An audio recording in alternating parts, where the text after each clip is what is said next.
everyone. Welcome to today's program of Transforming Your Legal Practice with AI, Artificial Intelligence, from Daily Task to Strategic Excellence. My name is Ruby Powers, and I'm excited to walk through this presentation today and this discussion.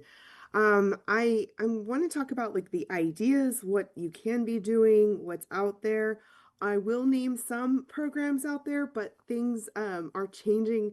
New companies are popping up, and I don't want that to be too dated, but I want to give a framework of mind and just sort of give you some places to be looking for some of those programs out there, and also just to just have this discussion depending on where you are.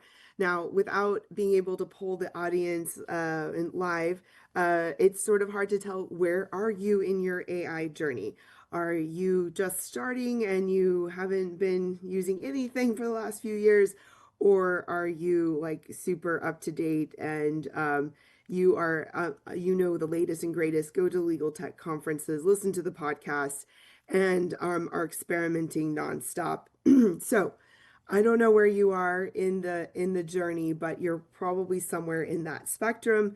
And I will tell you that a lot of the people who are in becoming experts in this space really are just the ones who are experimenting, trying things out, and are living a lot of their days in practicing in using these tools, as well as reading about them, talking to the legal tech CEOs and companies, and going to the conferences and reporting on them on a regular basis.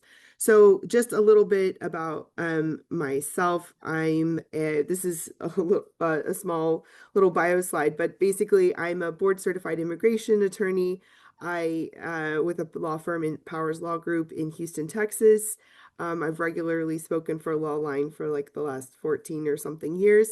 And I'm also a law practice management coach and consultant, author, and podcaster with a podcast called Power Up Your Practice. And also my latest book, Power Up Your Practice, which is available on Amazon with the same name as the podcast. So that works out pretty well. But I'm also in this legal tech space, and the ABA Tech Show co-vice chair, and helped organize a lot of different legal tech conferences, as well as